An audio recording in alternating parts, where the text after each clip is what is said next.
Welcome back to the Reload Bench. In a previous video I did a comparison between the US M12 holster and cartridge belt and the Italian M12 holster and cartridge belt. If you saw that video, you might have got an idea that I like collecting milsurp, in particular European milsurp. In another previous video I talked about birthday pricing at Midway USA, and one of the items in the order was this French cartridge belt. Since then I've added to this cartridge belt, and that's what we'll be talking about in the video today. So first I'd like to talk about this French cartridge belt. This steel buckle on here is a little bit unusual. It only goes on one way. If you try to put it in from the other side, it doesn't hook up just right. So you've got to attach it just right. And when it's not being worn, there's no tension on it, it's loose.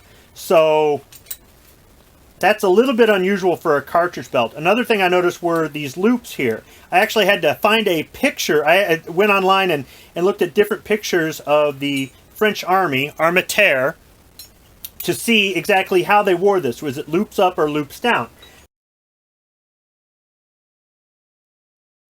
Now, I actually trained with the French Army a long time ago, but I really wasn't paying attention to their cartridge belts. I was kind of looking at their boots. They've got the coolest combat boots, or at least they did back in the 90s.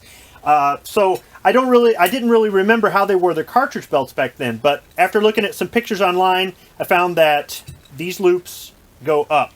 And I imagine they probably attach to combat suspenders or an H-harness or something like that. So the first addition to this French cartridge belt I want to talk about is this French 3-magazine pouch. So I originally bought one of these back in 2014 off of keepshooting.com. I can't find it anywhere. Recently I was placing an order with Liberty Tree Collectors. They had these available in their store, so I threw it on the order.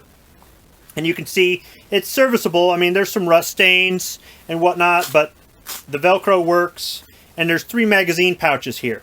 Now, first thing I tried was just use a standard 30-round mag to put it in the pouch, and you really can't fit it in there and close it. It just won't close, and you're definitely not going to get 3 of them in there. And the reason I started off with these is because when I trained with Armée de Terre and we were shooting their FAMAS rifles, we were using our magazines and our ammunition, and the FAMAS has no problem using a 30-round Stanig mag. So I went ahead and I got some of my straight mags, and these all come in different capacities, everything from 5 up to 20 rounds. And you can see they will fit, but they fit really tight. I mean, getting this second mag in there is it's just not happening. I can put one in the outer pouch, but here's the thing. They fall down in there. So, I mean, if you use a 5-round mag, you're going to be, if you need to change mags in a hurry, yeah, it's just not happening. Yeah, see, it doesn't even want to fit in there. Now, what I could put in there in place of that is a handgun magazine. Here's a 10-round mag from my 1911. That fits in there just fine. So I guess I could carry 2 spare lower capacity Stanig type mags and a handgun magazine in there if I wanted to carry it. The other item I'm adding to this cartridge belt came from Army Surplus Warehouse in Idaho Falls, Idaho. Let's go ahead and take this out. In addition to picking up this item here for the cartridge belt, I also picked up a winterization kit for an M17 mask. You might see this in a future video. And I also threw a military surplus cleaning rod that's just like this cleaning rod on the order. Now, with regard to the main reason I placed the order with Army Surplus Warehouse, I wanted to get a holster to go with this cartridge belt. And this is for a Mac 50, or a Model 1950 service sidearm for the French Army. Now, it's a 9mm sidearm that was replaced later by the FAMAS G1, which is a French licensed copy of the Beretta M9 or 92 FS. And then later the French Army went to the Glock 17. So they had these holsters in leather. And some of the ones I've seen online for order, they're a little bit beat up. They're older. I wanted something that was canvas or preferably nylon, to kind of go with the cartridge belt, not just in color, but as far as serviceability. And I came across this as new old stock. So let's see how this works.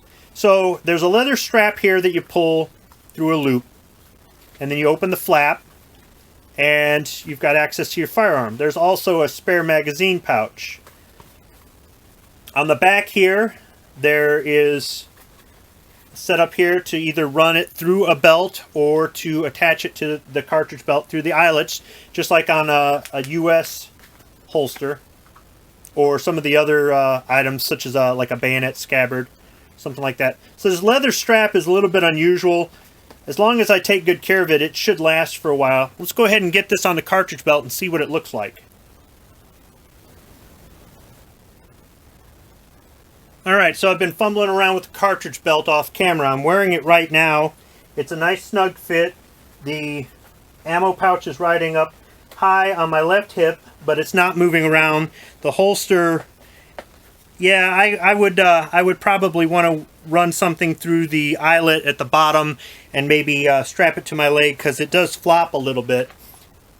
It is a little bit unusual getting used to this buckle, and when you take the belt off, that cartridge just rides around on there. Plus it just looks like it's upside down with it riding so high. Now, full disclosure, I don't own a Mac 50. I'd like to, maybe one day I will. So I was trying to think, what can I use in place of the Mac 50? And I had some trouble online finding a picture, a modern picture of a French soldier with this particular holster, but I did find one.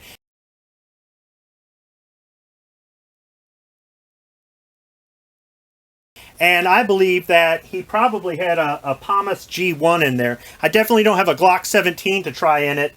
So my analog for the FAMAS G1 is my M9, which looks like it will fit in there, but it does not.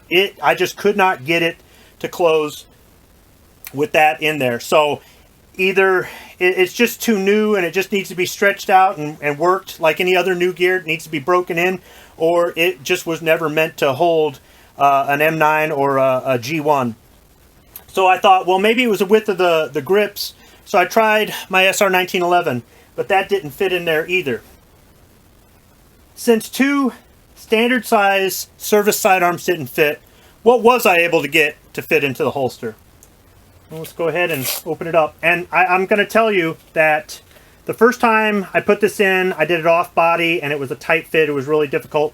The second time, I was wearing the cartridge belt and I holstered it, and it was difficult. This is definitely not a quick draw, and it's difficult to reholster. However, because the holster is new, I think the more it gets used, the more it would break in.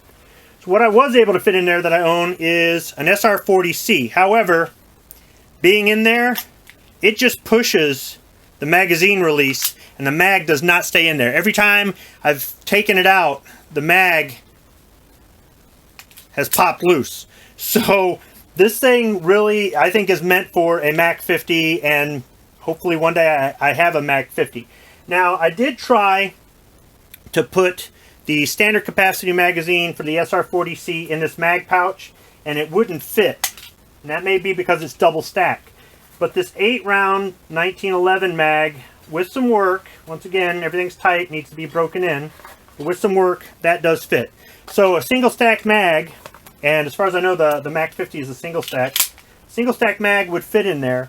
But for the most part, this thing is not going to get used unless I come across some French surplus or find something else that will fit in there easily and not release the mag.